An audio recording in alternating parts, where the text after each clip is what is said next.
Hello guys, तो आज का जो हमारा क्वेश्चन है इसमें दे रखा है three forces given by vectors 2i cap plus 2j cap 2i cap minus 2j cap and minus 4i cap are acting together on a point object at a rest.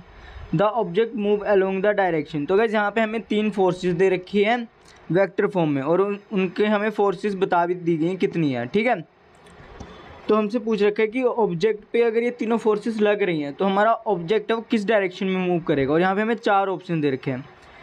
तो गाइस हम पहले क्या करेंगे, पहले हम इन जो क्वेश्चन में हमें फोर्सेस दे रखी है उसको हम लिख लेते हैं।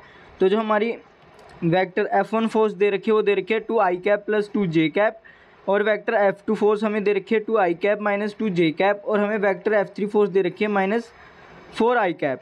तो अब हम F नेट निकालेंगे, तो उसके लिए हम क्या करेंगे कि जो ये तीनों फोर्सेस हैं इनका हम सम कर देंगे। तो आप देख सकते हैं मैंने यहाँ सम कर दिया है, मैंने लिख दिया है vector F1 plus vector F2 plus vector F3।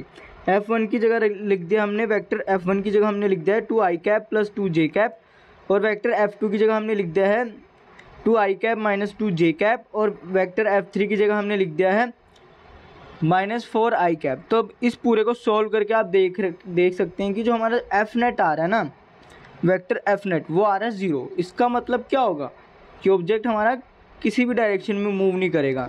तो इस हिसाब से इस क्वेश्चन के लिए जो सही ऑप्शन होगा वो होगा option number 4, object does not move. और गाइस अगर आपको कोई डाउट है तो कमेंट सेक्शन में पूछेगा। Thank you guys.